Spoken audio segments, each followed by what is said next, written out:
Oi, gente. Pois é, os atos pró-Bolsonaro, a tentativa de emular a marcha pela liberdade com Deus e tal, enfim, contra o Congresso e o STF, esses atos foram cancelados por causa daquele vírus que a gente não deve comentar aqui no YouTube, senão ele limita a nossa distribuição. Nós vamos falar sobre isso no vídeo de hoje. Se você chegou agora, o canal é a Nova Máquina do Tempo, eu sou André Teixeira Jacobini e tem links das nossas redes sociais, nosso apoia-se no comentário fixado, assim como as nossas fontes sempre no final. Eu tô aqui com a camisa do Batman, mas é um super-herói que eu acho que o pessoal, os apoiadores do Bolsonaro não são tão fãs, né? Se bem que eles poderiam, né? Um cara rico, né? Bilionário, mas felizmente alguns bilionários dos quadrinhos são mais simpáticos, né? O Batman, o Homem de Ferro, né? Mas vamos lá. Eles gostam muito do Super Moro. Melhor não comentar sobre isso agora, né? Bem, alguns dos principais organizadores da manifestação que estava prevista para domingo, dia 15, em apoio ao presidente Jair Bolsonaro, como o Movimento nas Ruas e o Avança, anunciaram o adiamento do ato em razão do agravamento da crise do corona. O momento agora é de união e responsabilidade, disse em nota Marcos Belícia, um dos organizadores do Nas Ruas. Não há nova previsão de data. O ato tinha como objetivo apoiar o governo Bolsonaro e pressionar o Congresso e o Supremo a aprovar as reformas econômicas. Pedimos que o Congresso, o governo e o Supremo trabalhem juntos para a aprovação das reformas de forma mais rápida possível. Isso irá beneficiar 100% dos brasileiros. Não vai. A gente teve a aprovação no governo Temer, apoiado pelo Bolsonaro, da reforma trabalhista, que retirou vários dos direitos trabalhistas dos trabalhadores brasileiros e não teve benefício nenhum. Tivemos também o teto de gastos, também aprovado, defendido pelo Bolsonaro. E também não tivemos benefício nenhum. Nós tivemos agora uma reforma da Previdência aprovada, que acabou com a aposentadoria dos mais pobres, e o Brasil não teve nenhuma reação positiva na economia. O dólar está chegando a R$5 e nós temos tido fuga recorde de capitais estrangeiros. Então, não vai beneficiar 100% dos brasileiros não, viu, Belísia? Em live nas redes sociais e em pronunciamento nessa quinta, o Bolsonaro pediu aos seus apoiadores que não compareçam às manifestações de rua. Segundo ele, uma das ideias é adiar, suspender. Daqui a 1 mês, 2 meses se faz. Foi dado um tremendo recado ao parlamento. Sim, foi dado um recado ao parlamento que vocês são autoritários e cogitam fechar o Congresso e o STF. A gente entendeu. De boa. Outro movimento, o São Paulo Conservador, também anunciou o adiamento dos atos. Até o início da semana, a possibilidade de cancelar o evento era descartada. O fato do corona ser considerado agora uma pandemia pela OMS, Organização Mundial da Saúde, alterou o quadro. Antes do agravamento da crise, os movimentos obtiveram aval do Ministério da Saúde para a realização dos atos. A consulta à pasta foi feita pela deputada Carla Zambelli, uma das entusiastas das manifestações. E aí disse Edson Salomão, presidente do Movimento Conservador: não somos irresponsáveis, ao afirmar que a orientação de manter a manifestação estava sendo reavaliada conforme a evolução da doença.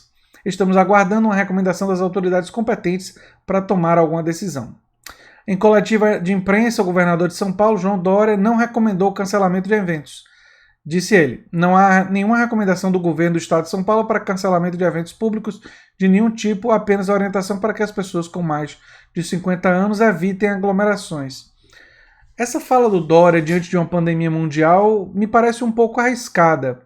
A Libertadores já cancelou os jogos da semana que vem da Libertadores. Não vai ter São Paulo e River no Morumbi. Acho que estava marcado para terça-feira, se não me engano. Vários eventos grandes estão sendo cancelados no mundo todo e existe um motivo para cancelar, né? Enfim.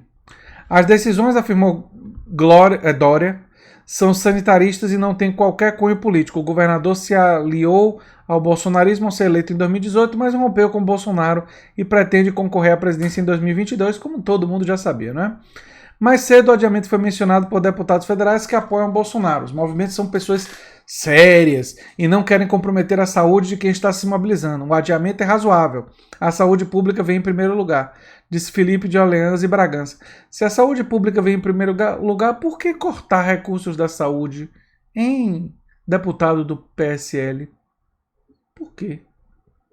Bem, para os políticos, a sinalização de Bolsonaro pelo cancelamento era necessária para que os movimentos que organizam os protestos não sejam vistos como traidores ou para que as pessoas não insistam em ir à rua mesmo depois de um eventual cancelamento. Os movimentos de esquerda que organizam os protestos do dia 18 em oposição a Bolsonaro também estão avaliando a viabilidade dos atos conforme o avanço do vírus nos próximos dias. Uma reunião com os movimentos e centrais sindicais foi marcada para segunda-feira para debater o tema. Vamos esperar a evolução para tomar qualquer definição. A princípio, a manifestação está mantida, afirmou Guilherme Boulos, líder do MTST e da Frente Povo Sem Medo.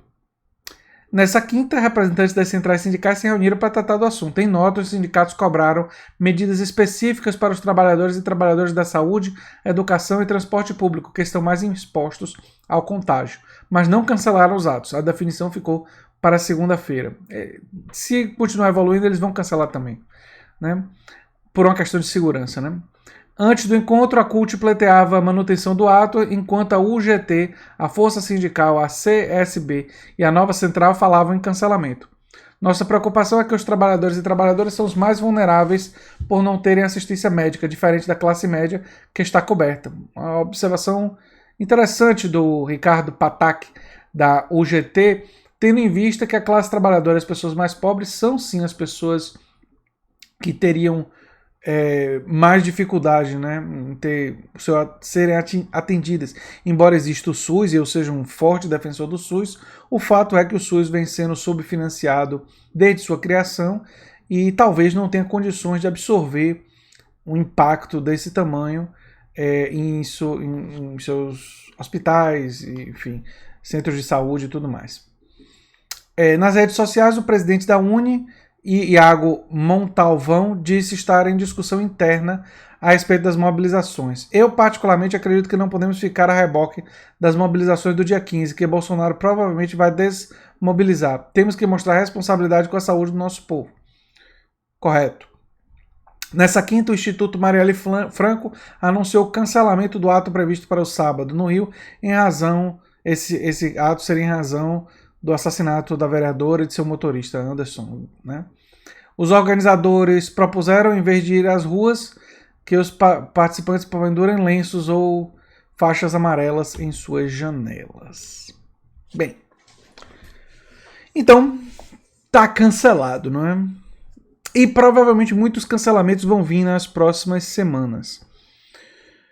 Por um lado, gente, é claro que o avanço desse vírus e a pandemia mundial é uma coisa terrível. Mas, por um lado, esfriar um pouco os ânimos em relação a esse enfrentamento com o Congresso e com o STF pode ser bom para que negociações nos bastidores levem a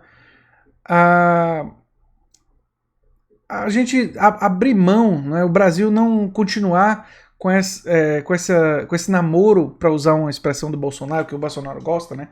Que ele disse que ele estava namorando Paulo Guedes, via se casava. Ele sempre gosta dessa metáfora, né? Para a gente não estar namorando o autoritarismo, né? O Brasil não entrar nessa vibe de se aproximar de regimes que têm uma ruptura com a democracia. O que o Brasil mais precisa, e eu venho defendendo isso aqui no canal já há muito tempo, é de mais democracia. Nós temos uma democracia mais verdadeira, em que a população tem mais poder sobre as grandes questões. Não faz o menor sentido as grandes questões do país, reforma tributária, reforma da Previdência, serem decididas sem incluir a população. Questões dessa envergadura, elas poderiam muito bem ser decididas uma vez por ano em plebiscito. Qual o grande problema da gente ter um plebiscito anual para decidir uma grande questão definida pelo Congresso? Nenhum.